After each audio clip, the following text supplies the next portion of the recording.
नमस्कार। आज के सत्र में आप सभी का स्वागत है। हम लोग सदा की भांति श्री मां का आह्वान करते हुए इस सत्र को आरंभ करते हैं।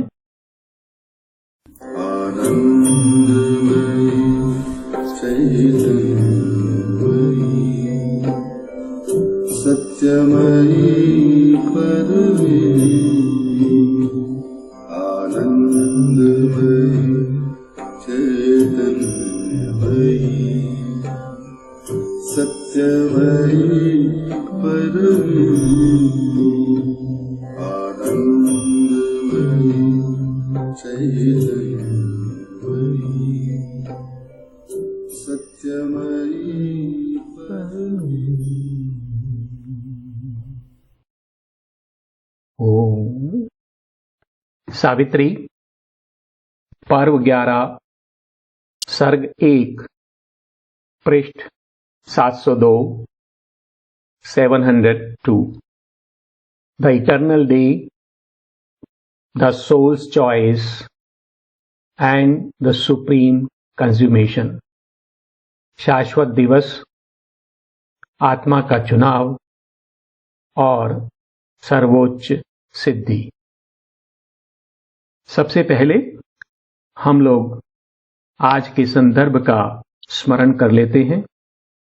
पिछले कुछ अंकों में हमने प्रेम और आनंद के देव और सावित्री के मध्य संवाद के विषय में पढ़ा था। प्रेम और आनंद के देव जो चतुर्रूपी देव हैं, जो विराट, हिरण्यगर्भ और प्राज्ञ भी हैं, और अब वह प्रेम और आनंद के देव के रूप में सावित्री के समक्ष प्रकट हुए हैं। और वही सावित्री से कहते हैं, हे सावित्री, तू पृथ्वी के रूपांतरण की चाह को त्याग दे और अपने आनंदमय धाम में लौट जा। सावित्री इस सुझाव को अस्वीकार कर देती हैं और वह उन देव को उत्तर देती हैं कि हे देव, धरा पर भगवान के लिए कार्य करना स्वर्ग के आनंद से कहीं अधिक आनंददायी और श्रेष्ठ है। सत्यवान और मैंने पृथ्वी पर इस पार्थिव जीवन को दिव्य जीवन में बदलने के लिए जन्म लिया है और मैं अपना संकल्प छोड़ने के लिए तैयार नहीं हूं। इसके पश्चात वह देव सावित्री को रोकने की अपेक्षा उनका मार्गदर्शन करते हैं। वे सावित्री से कहते हैं, हे सावित्री, तू मेरा संकल्प है और तू मेरी शक्ति है। वह सब जिसका स्वप्न मैंने देखा है उसका तू सृजन कर सकती है।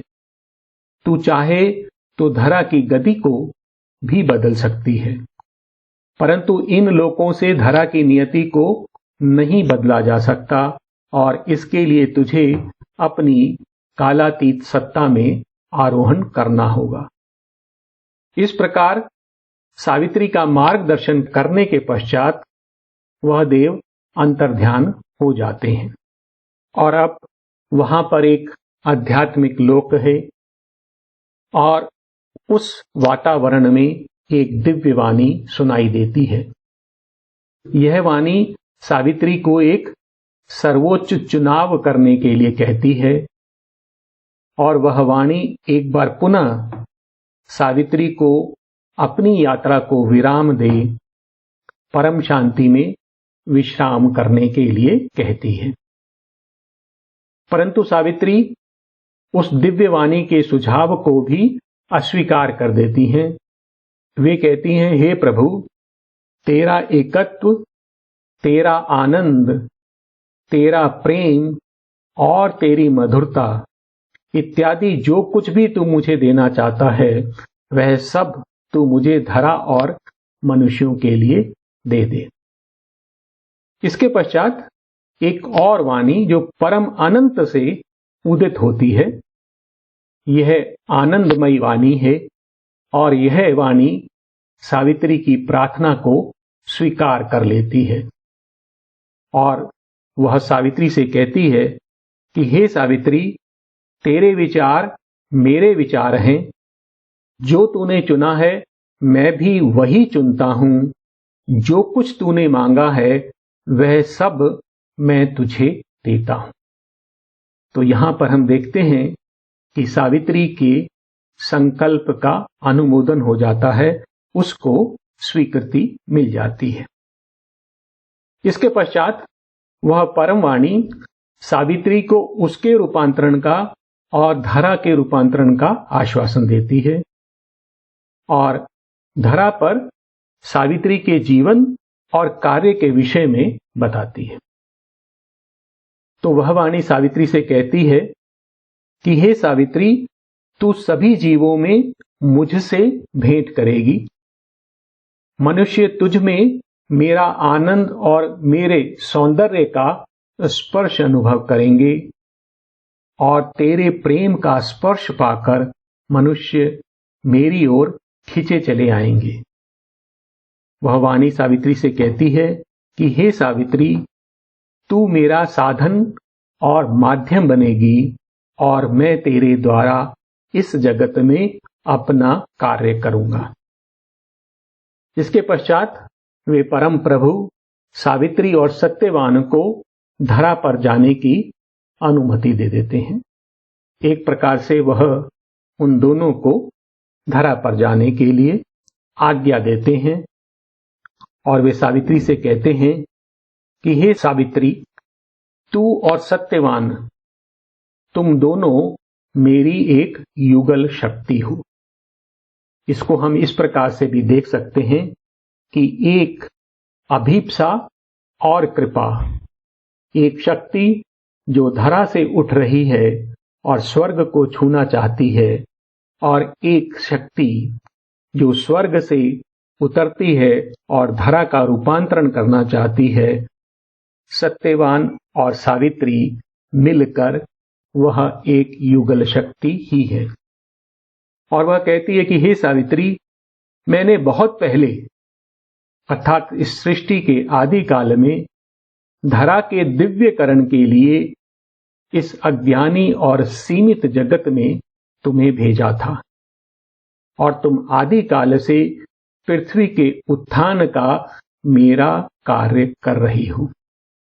अर्थात यह कृपा रूपी शक्ति और आत्मा की अभीप्सा आदि काल से इस धरा के दिव्यीकरण के लिए कार्य कर रही हैं। आज के अंश में हम देखेंगे कि परम अनंत से प्रकट हुई यह आनंदमयी वाणी सत्यवान और सावित्री के विषय में कुछ और विस्तार से हमें बताती हैं और फिर उसके पश्चात वह वाणी हमें बताती है कि किस प्रकार मनुष्य सावित्री का सानिध्य पाकर सूर्यालोकित पथ पर बढ़ते हुए अतिमानस को प्राप्त करेगा। हम लोग पृष्ठ नंबर 702 पर हैं, पंक्ति नंबर 33 पर। अभी जो पंक्तियां हमारे समक्ष आएंगी उसमें वह परम अनंत से उदित हुई वाणी सत्यवान के विषय में हमें बताती है। उससे पूर्व मैं कुछ पंक्तियां आपके समक्ष रख रहा हूं। यह सावित्री के प्रथम पृष्ठ पर ऑथर्स नोट में दी गई हैं और यह पंक्ति सत्यवान के विषय में हमें बता रही हैं कि सत्यवान कौन है। Satyavan is the soul carrying the divine truth of being within itself but descended into the grip of death and ignorance। तो सत्यवान कौन है? सत्यवान वह आत्म पुरुष है जो अपने अंतर में एक दिव्य सत्य लिए हुए हैं, परंतु वह इस धरा पर मृत्यु और अज्ञानता के मध्य उतर आए हैं। तो सत्यवान और कुछ नहीं और कोई नहीं, वह हमारा आत्म पुरुष ही है। एक और तथ्य मैं आपके समक्ष रखना चाहूंगा कि कई बार हम आत्मा शब्द को स्त्रीलिंग के रूप में प्रयोग करते हैं। जो आत्मा शब्द है उसको संस्कृत में आत्मन कहा जाता है और आत्मन शब्द पुरुषवाचक होता है, परंतु हिंदी में आत्मन शब्द कम यूज होता है और उसके स्थान पर आत्मा शब्द यूज होता है। परंतु आकारांत शब्द होने के कारण, क्योंकि आकारांत शब्द हिंदी में स्त्रीवाचक होते हैं, इसलिए आत्मा के साथ अधिकतर स्त्रीवाचक क्रियाओं का प्रयोग किया जाता है।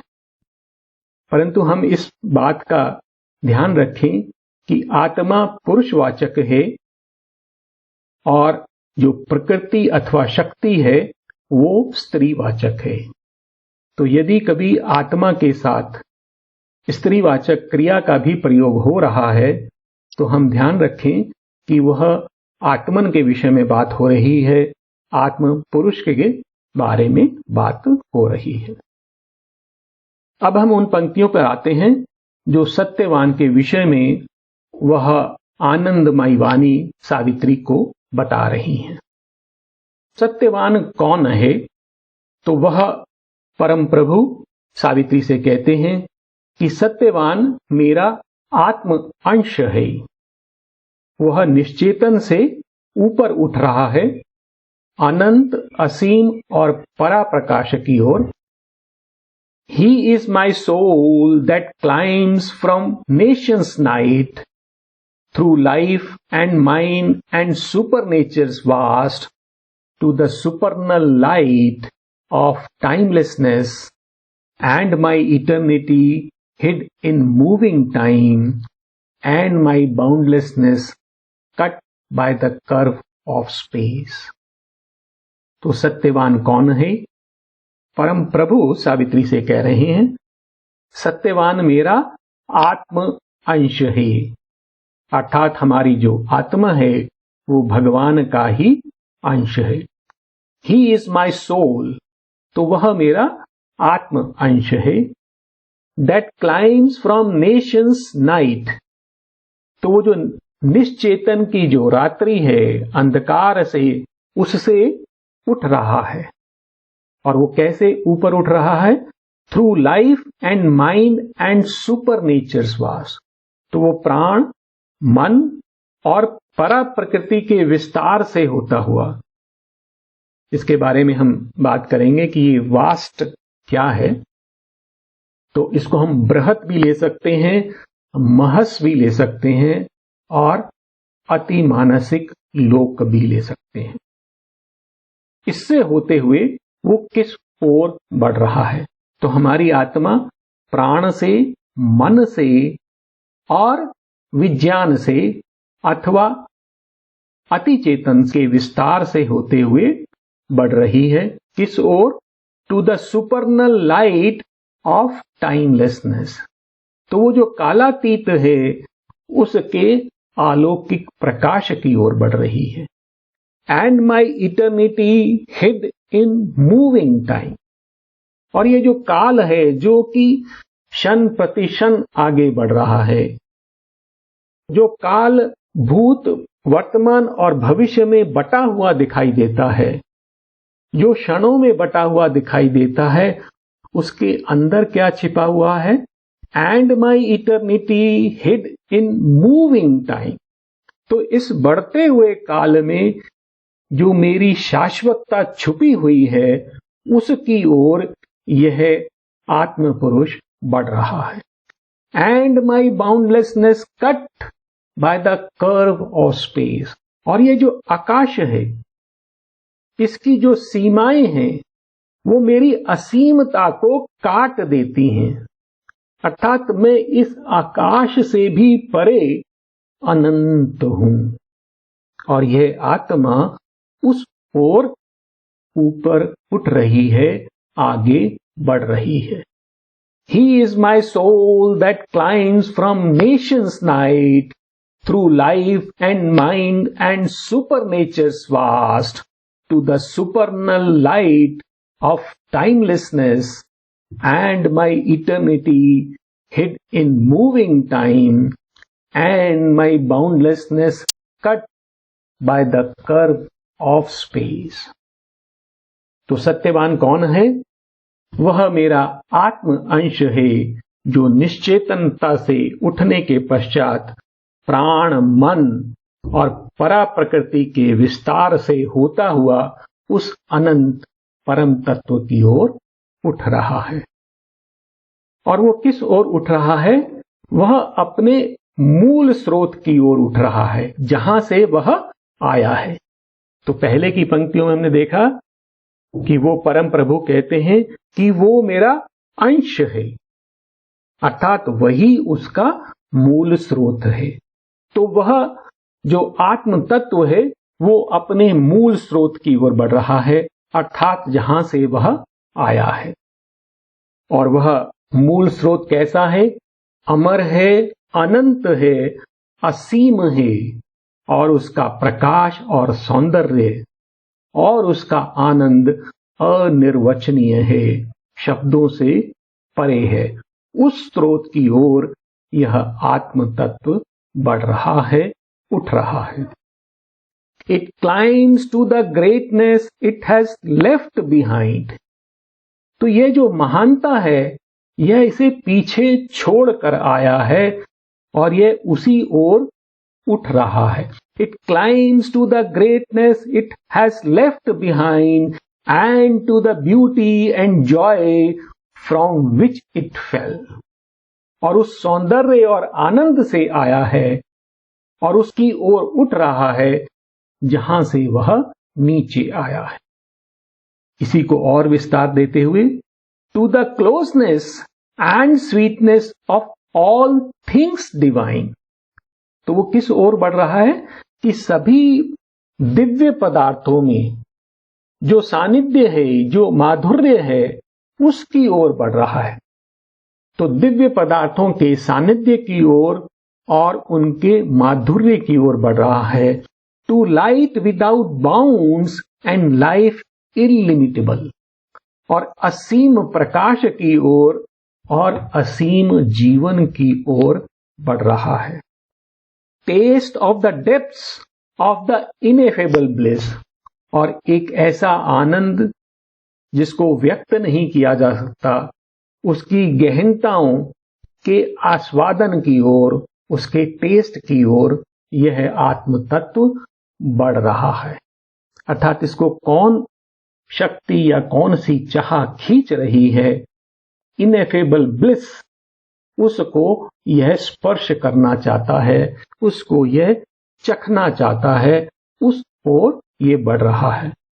Touch of the immortal and the infinite.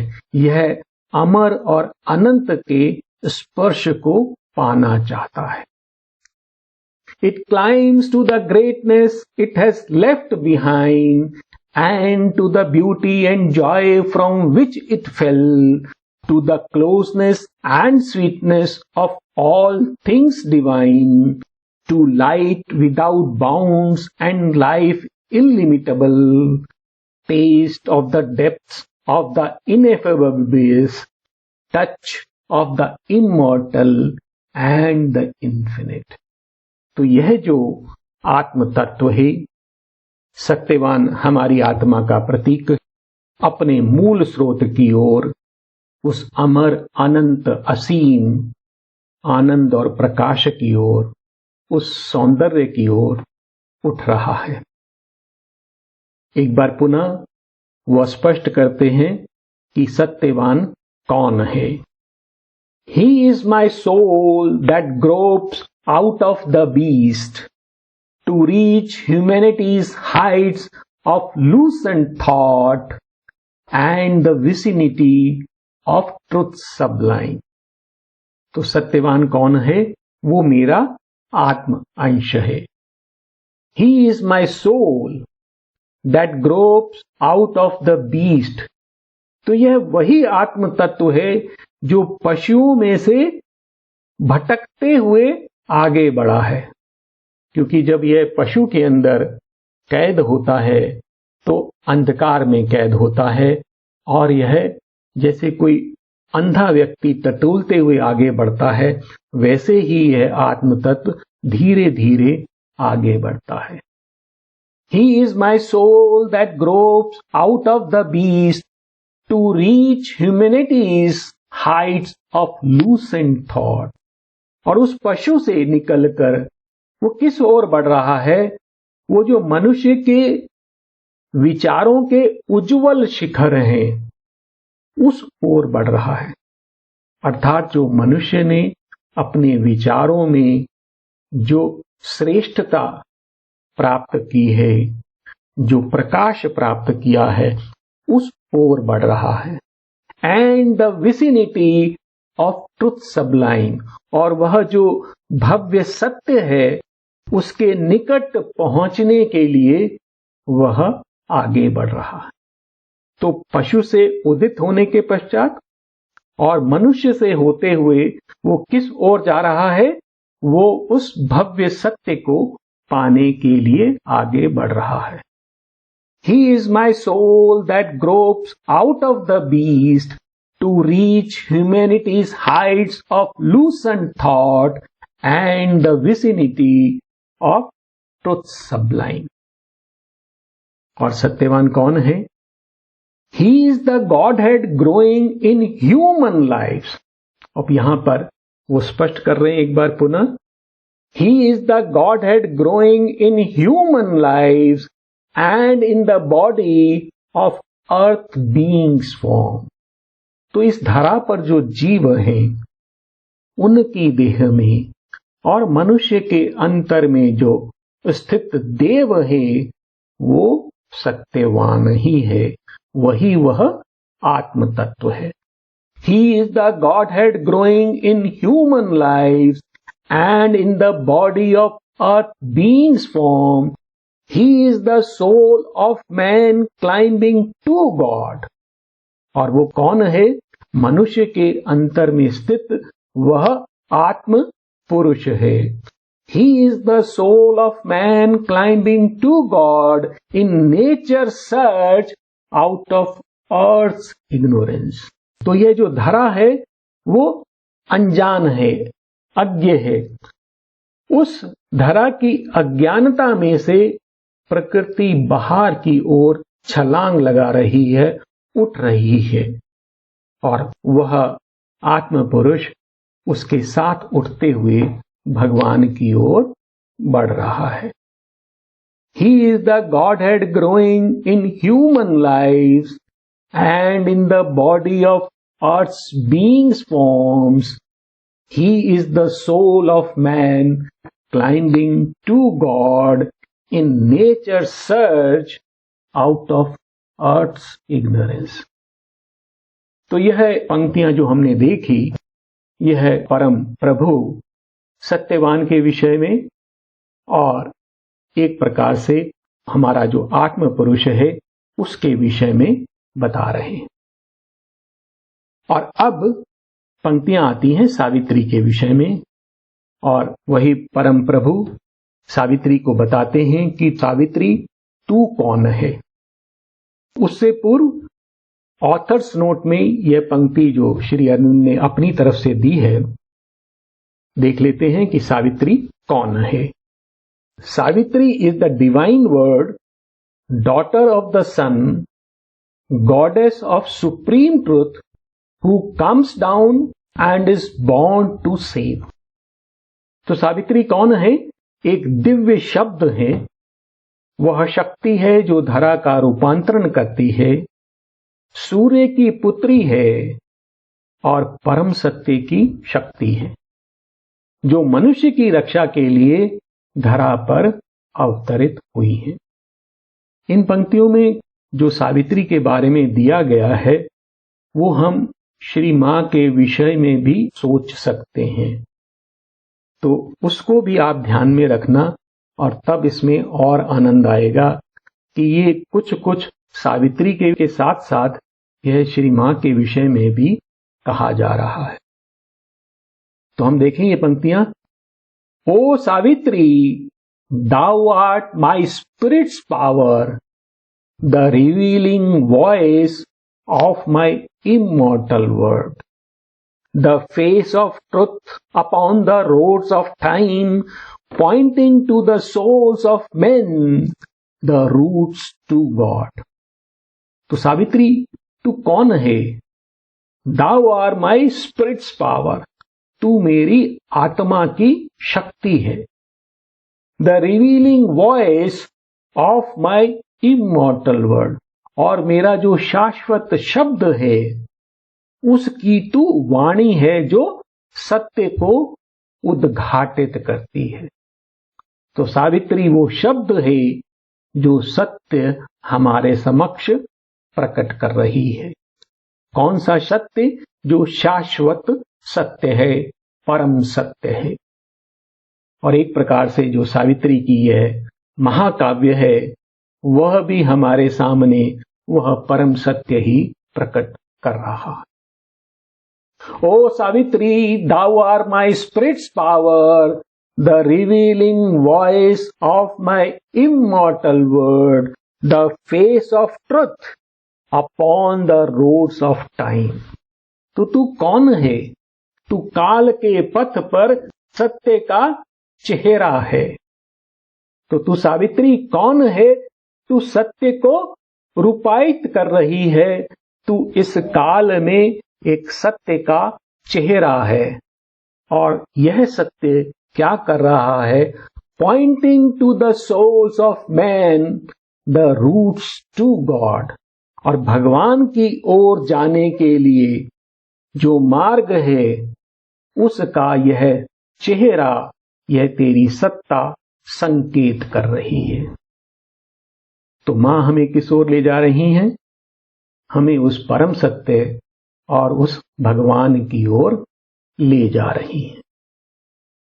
O Savitri, thou art my spirit's power, the revealing voice of my immortal word, the face of truth upon the roads of time, pointing to the souls of men, the routes to God.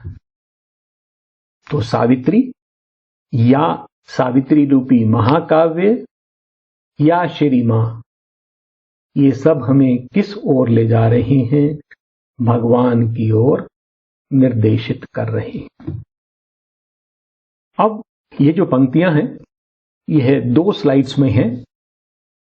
और इन पंक्तियों में जो भाव आ रहा है कि वह परम प्रभु सावित्री से कह रहे हैं कि हे सावित्री, तेरी उपस्थिति मनुष्यों के बीच में मेरी महिमा प्रकट करेगी. अर्थात मनुष्य जब तुझे देखेंगे तो उन्हें ऐसा प्रतीत होगा कोई दिव्यता यहां उपस्थित है. और तेरा प्रभाव मनुष्य के जीवन पर पड़ेगा, उनको वह भगवान की ओर मोड़ देगा. देखिए ये पंक्तियां. While the dim light from the veiled spirit speak falls upon matter's stark inconscient sleep, as if a pale moonbeam on a dense glade. तो ये अभी की स्थिति बता रहे हैं कि जो अभी जगत की स्थिति कैसी है. While the dim light from the veiled spirit speak, तो जो परम आत्मा है, उसका जो शिखर है वो आवृत है, वो स्पष्ट नहीं है, क्योंकि मनुष्य को वो दिखाई नहीं देता है. और वहां से एक प्रकाश आ रहा है. कैसा? डिम लाइट, एक मंद प्रकाश आ रहा है. और वो किस पर पड़ रहा है? Falls upon matter's stark inconscient sleep. और यह जो जड़ तत्व है, जो निश्चेतन की निद्रा में पड़ा हुआ है, उस पर वह प्रकाश पड़ता है, उसको जागृत करने का प्रयास कर रहा है. While the dim light from the veiled spirit speak falls upon matter's stark inconscient sleep, as if a pale moonbeam on a dense glade. जैसे किसी सघन क्षेत्र पर चंद्रमा की मंद किरणें पड़ रही हों, उसी प्रकार से उस परम सत्ता से एक मंद प्रकाश आ रहा है और यहाँ जो जड़ तत्व है, यहाँ जो मनुष्य है, जो अज्ञानता में है, निद्रा में है, उसके ऊपर मंद मंद वो प्रकाश पड़ रहा है। While the dim light from the veiled spirit speak falls upon matter's stark inconscient sleep, as if a pale moonbeam on a dense glade, or and mind in a half light moves amid half truths। तो अभी कैसा वातावरण है कि जो मन है वो अर्ध प्रकाशित है और वो अर्ध सत्यों के मध्य में विचरण कर रहा है, अज्ञान में घूम रहा है, अर्ध प्रकाशित है। And mind in a half light moves amid half truth. तो मनुष्य का मन कैसा है? अर्ध प्रकाशित है और अज्ञानता में विचरण कर रहा है। और मनुष्य का हृदय कैसा है? And the human heart knows only human love.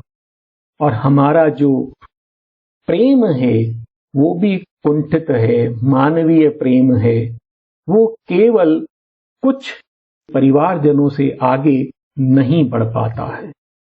वो इस संपूर्ण जगती को अपने हृदय में नहीं ले पाता है।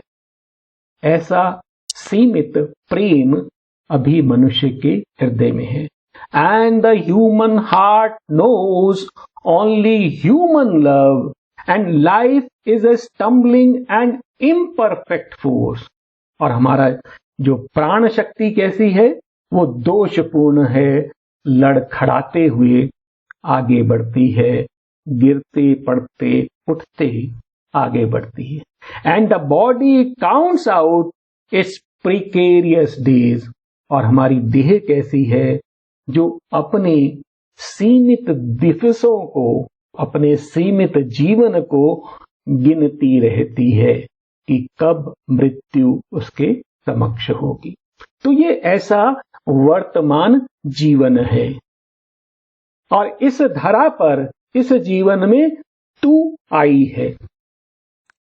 And mind in a half light moves amid half truth and the human heart knows only human love and life is a stumbling and imperfect force and the body counts out its precarious days। और तब क्या होता है? ऐसे वातावरण में you shall be born into man's dubious hours in forms that hide the soul's divinity। और ऐसे में तू मनुष्य की जो संदिग्ध घड़ियां हैं उसमें मानवीय रूपों में जन्म लेगी। You shall be born into man's dubious hours in forms that hide the soul's divinity। तो मनुष्य का जो जीवन है कैसा है? संशयपूर्ण है। उसमें तू मानवीय रूपों में जन्म लेगी। And show through veils of the earth's doubting air my glory breaking as through clouds a sun। और तब तू क्या करेगी कि जैसे पृथ्वी का जो शंकालु वातावरण है, संशयपूर्ण वायुमंडल है, उसमें तू मेरी महिमा प्रकट करेगी। कैसे? जैसे बादलों के पीछे कोई सूर्य होता है। जब बादलों के पीछे सूर्य छिपा होता है तो वो सूर्य हमें दिखाई नहीं देता, परंतु उसकी चमक से, उसकी आभा से, उसके तेज से हमें ये अनुभव होता है, आभास होता है कि पीछे कोई सूर्य छिपा हुआ है।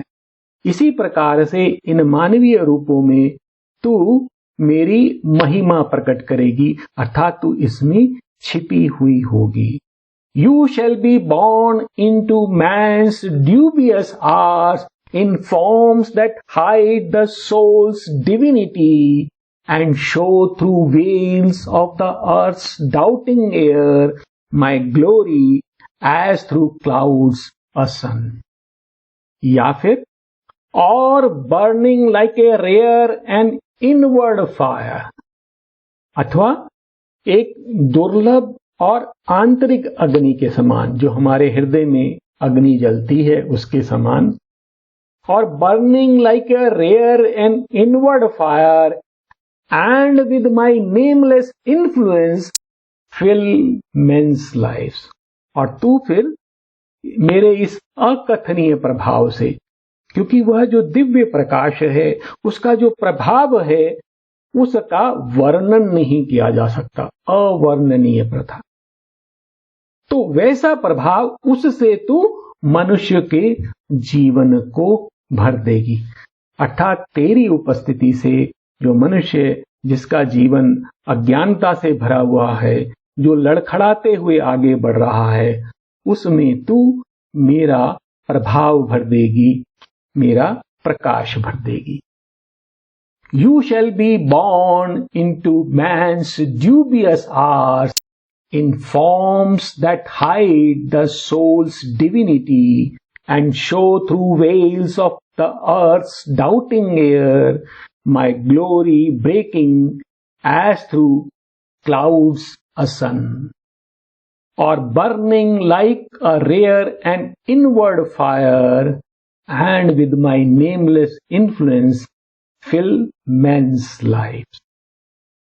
और यद्यपि ये जो मनुष्य है तुझमें गोपित भगवान को नहीं देख पाएंगे, उसके पूर्ण सत्य को नहीं जान पाएंगे, तो भी वो तेरे रूप में भगवान की उपस्थिति को अनुभव करेंगे। Yet shall they look up as to peak of God, तो फिर भी वे तुझे ऐसे देखेंगे जैसे वो ऊर्ध्व में ऊपर प्रभु के शिखरों की ओर देख रहे हों। Yet shall they look up as to peaks of God and feel God like a circumambient air, और वो क्या अनुभव करेंगे कि तेरे चारों ओर एक दिव्य वायु उपस्थित है, भागवत वातावरण उपस्थित है। And rest on God as on a motionless base, और तेरे पर ऐसे आश्रित होंगे जैसे वह किसी दृढ़ चट्टान पर विश्राम करते हों। Yet shall they look up as to peaks of God and feel God like a circumambient air and rest on God as on a motionless base। Yet shall their glow on mine like a horned moon, the spirit crescent splendor in pale skies, and light man's life upon his Godward road। और उसका प्रभाव क्या होगा कि जैसे किसी धूमिल आकाश में एक आंशिक चंद्रमा चमक रहा है, क्रेसेंट मून या हॉर्न्ड मून, जैसे सींग के समान, और वह क्या करेगा, yet shall their glow on mind, तो जो मनुष्य का जो मन है उसमें एक प्रकाश प्रकट होगा। कैसे? जैसे कोई आंशिक चंद्रमा का प्रकाश होता है। The spirit's crescent splendour in pale skies, तो धूमिल आकाश में परमात्मा का आंशिक प्रकाश प्रकट होगा। मनुष्य के मन में वह दिव्य प्रकाश का कुछ अंश प्रकट होगा। And light man's life upon his godward road, और मनुष्य किस ओर जा रहा है? भगवान की ओर, और वह जो प्रकाश है मनुष्य के जीवन पथ को प्रकाशित करेगा। जैसे हम अंधकार में किसी वन में जा रहे हों और चंद्रमा का प्रकाश हमारे पथ को प्रकाशित कर रहा हो, उसी प्रकार से जो तेरा प्रकाश है, तेरा जो प्रभाव है, वो मनुष्य को भागवत पथ पर आगे बढ़ने के लिए सहायता करेगा। Yet shall there glow on mine like a horned moon the Spirit's crescent splendor in pale skies, and light man's life upon his Godward road. But more there is concealed in God's beyond that shall one day reveal its hidden face. परंतु भगवान की परात्परता में और अधिक आश्चर्य गोपित हैं और एक दिन वह अपने गोपित मुख को प्रकट कर देगा। अर्थात यह जो विकास की यात्रा है धीरे धीरे आगे बढ़ रही है और अंततः उसमें भगवान अपने आप को प्रकट कर देंगे। But more there is concealed in God's beyond that shall one day reveal its hidden face. अभी तक हमने देखा कि वो जो परम प्रभु हैं वो सत्यवान के विषय में बताते हैं, सावित्री के विषय में बताते हैं और सावित्री का मानवीय जीवन पर या धरा के जीवन में क्या प्रभाव होगा उसके विषय में बताते हैं। और अब मनुष्य की जो वर्तमान स्थिति है उसके विषय में ये पंक्तियां हैं। मनुष्य का जो मन है वो अंधकार में बढ़ रहा है और मनुष्य का मन उसे अंतिम सत्य तक नहीं ले जा सकता और इसीलिए सावित्री की इस धरा पर आवश्यकता है, क्योंकि यदि मन के सहारे मनुष्य आगे बढ़ेगा तो वो बहुत दूर नहीं जा सकता। उसको भागवत कृपा की आवश्यकता है, उसको भागवत शक्ति की आवश्यकता है, उसे सावित्री की आवश्यकता है। तो यह जो मन है मनुष्य का अप्रकाशित मन है, वह उसके अंदर जो स्थित आत्मा है उसको उसके गंतव्य तक ले जा रहा है। वो बहुत आगे तो नहीं ले जा सकता परंतु अभी वह उसका सारथी है। Now mind is all and its uncertain ray, mind is the leader of the body and life, mind the thought driven chariot of the soul, carrying the luminous wanderer in the night. तो मन क्या कर रहा है और कैसा है? Now mind is all. तो अभी जो सर्वोच्च शक्ति है मनुष्य के पास वो किसकी है? मन की है। Now mind is all and its uncertain रे, और इसका जो प्रकाश है वो अनिश्चित है। वही मनुष्य के पास सबसे उत्तम उपकरण है या उत्तम ज्ञान है। Now mind is all and its uncertain ray, mind is the leader of the body and life. और यही मन मनुष्य की देह और जीवन का नेता है, उनको आगे ले जा रहा है।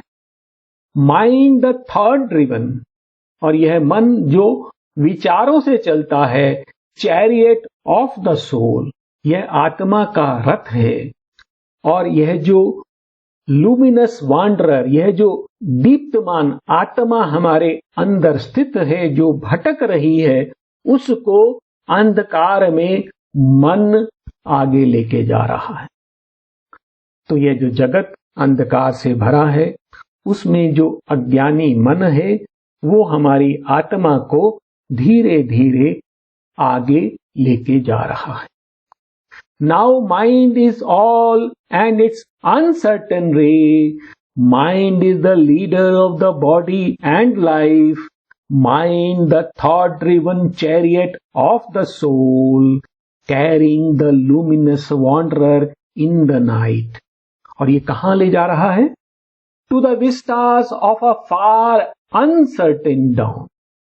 मन कल्पना करता है, वो ऊंचाएं मन के लिए अनिश्चित हैं, उनके जो दृश्य हैं उनकी ओर ले जा रहा है। To vistas of a fire uncertain dawn, to the end of the spirit's fathomless desire. और जो उसके अंतर में छिपी हुई इच्छा है उसके अनुसार ही वह चल रहा है और उसके अंत की ओर ले जा रहा है। To the end of the spirit's fathomless desire to its dream of absolute truth and utter bliss. और वह मन एक मेरे आनंद और सत्य का स्वप्न लेता है। उस स्वप्न की ओर वह मन उस आत्मा को लिए जा रहा है। Now mind is all and its uncertain ray. Mind is the leader of the body and life. Mind the thought-driven chariot of the soul, carrying the luminous wanderer in the night to vistas of a far uncertain dawn, to the end of the spirit's fathomless desire, to its dream of absolute truth and utter bliss. तो यह जो मन है वो मनुष्य की आत्मा को अंधकार भरे जगत में आगे लेकर जा रहा है। There are greater destinies mind cannot surmise, fixed on the summit of the evolving path. तो यह जो विकास का पथ है जो ऊपर उठते हुए बढ़ रहा है उसके शिखर पर अर्थात उसके अंत में there are greater destinies mind cannot surmise, fixed on the summit of the evolving path.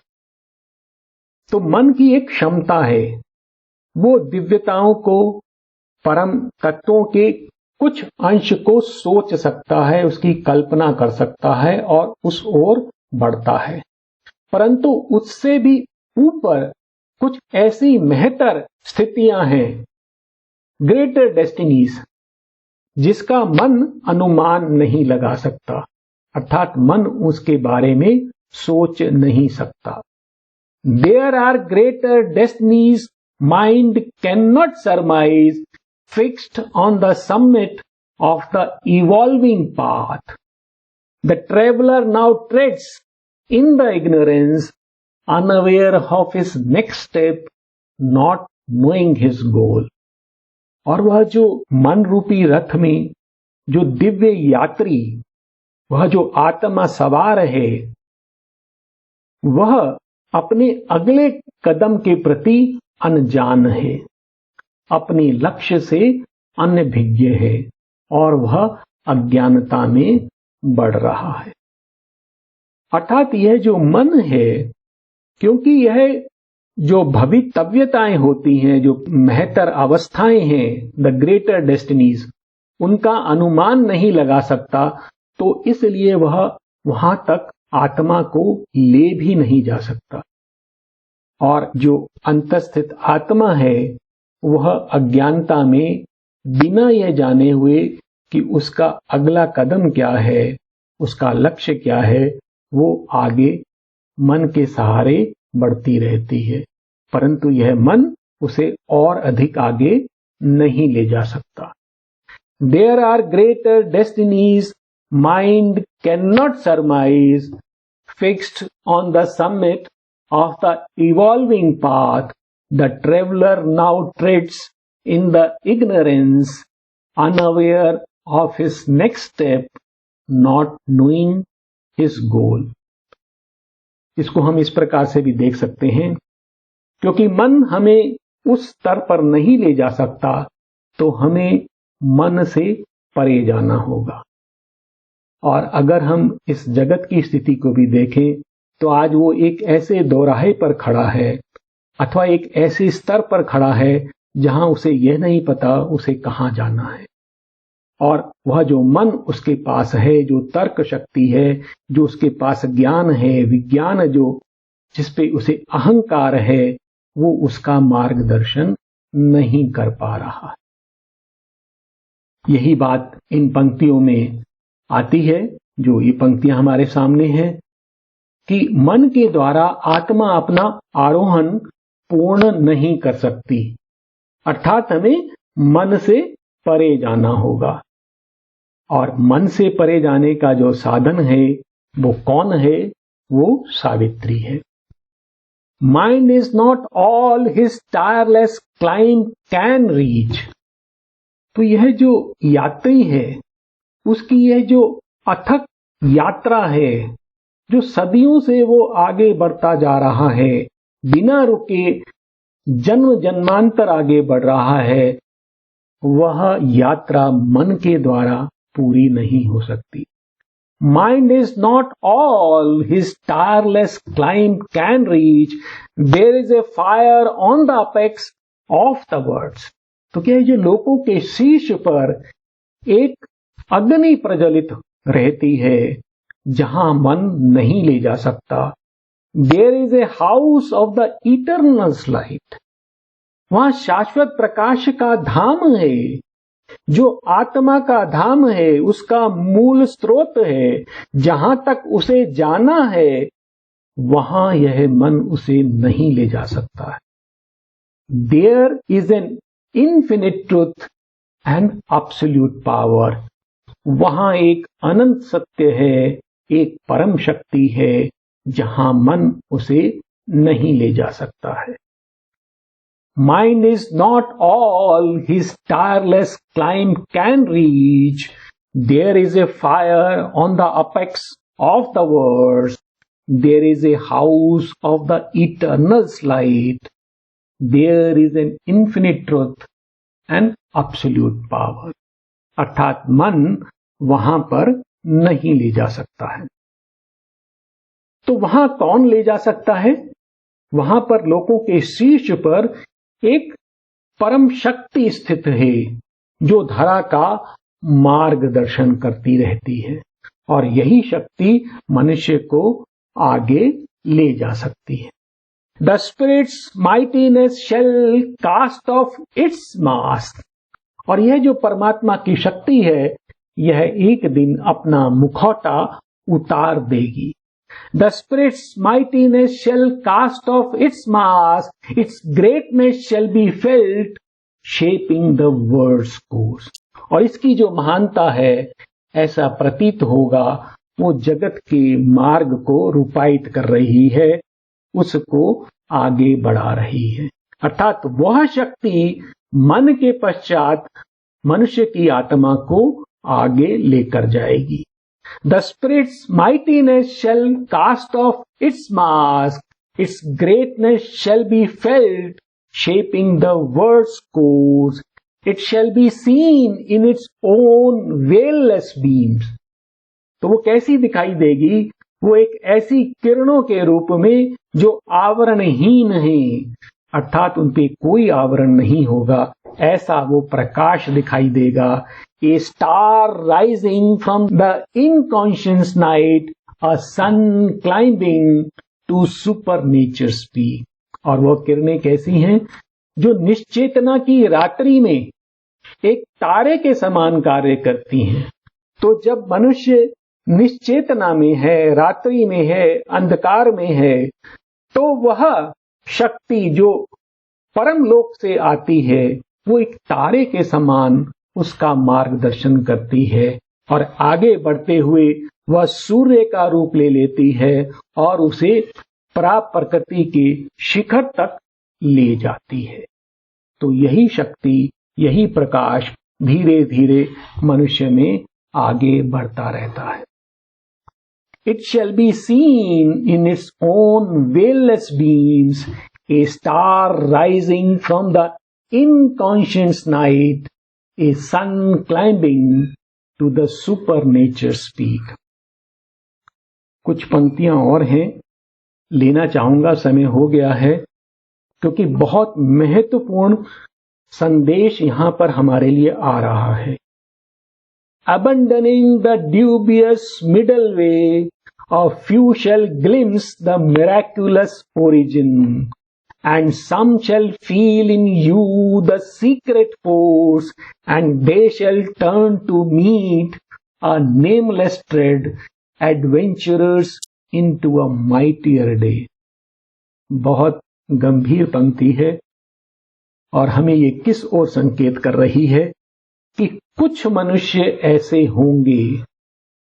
Abandoning the dubious middle way, वो जो मनुष्य का जो संदिग्ध और संशयपूर्ण मार्ग है, जो मध्यम मार्ग है, जो मनुष्य को जो उसकी जो यात्रा है उसके मध्य में जो उसका नेतृत्व कर रहा था, अर्थात जो मन का मार्ग है, abandoning the dubious middle way, a few shall glimpse the miraculous origin.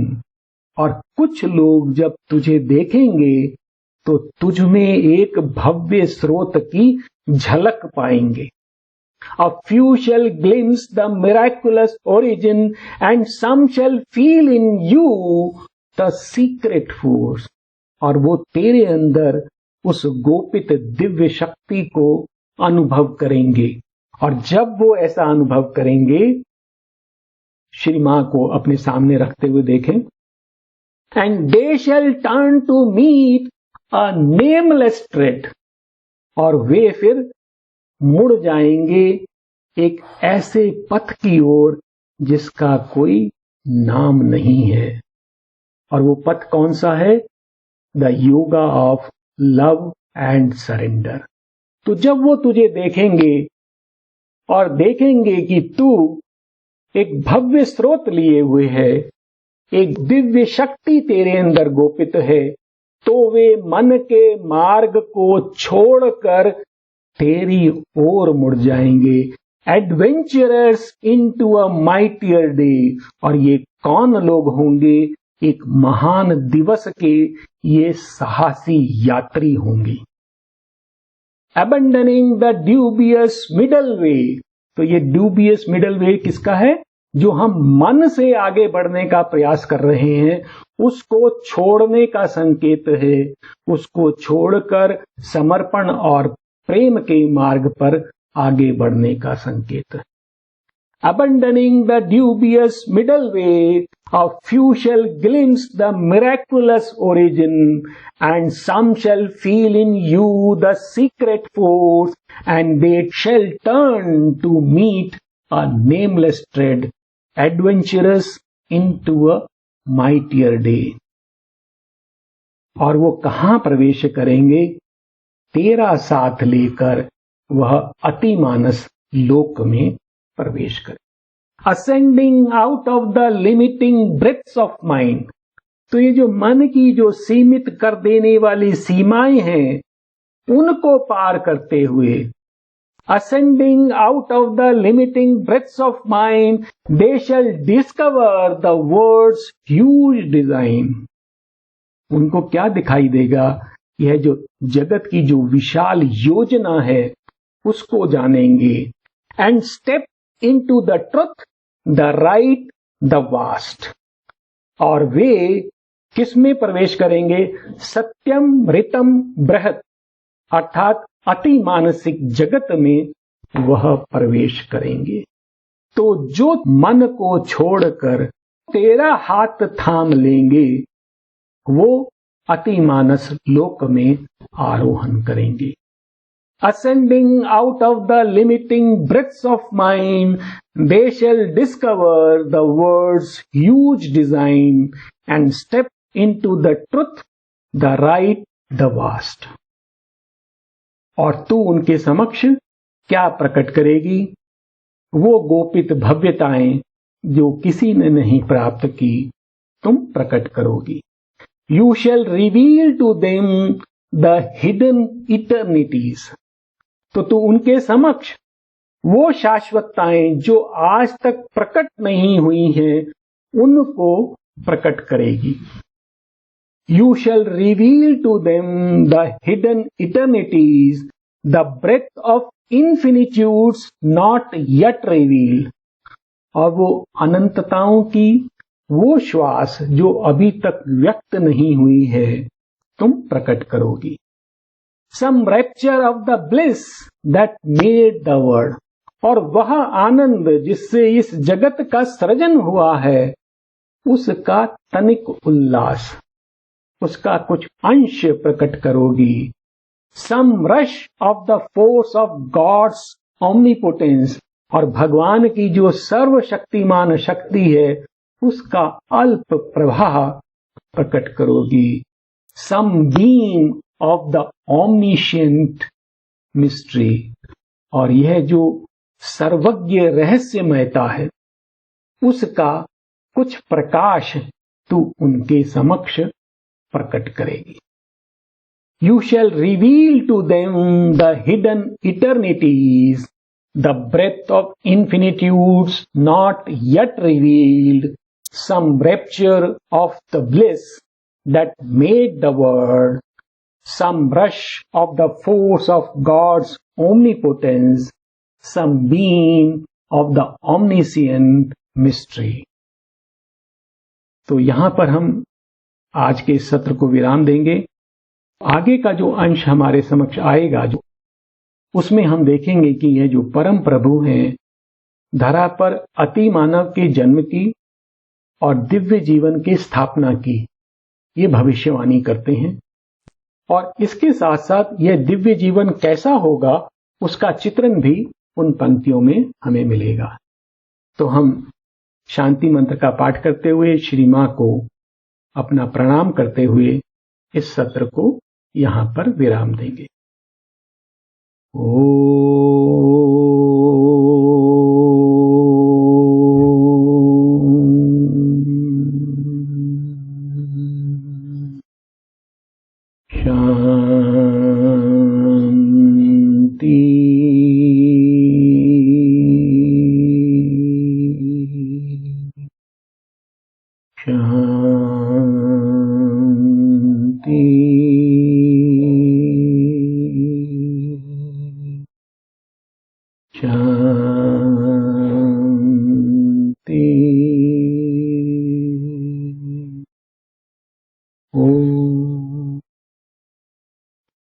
धन्यवाद। नमस्कार।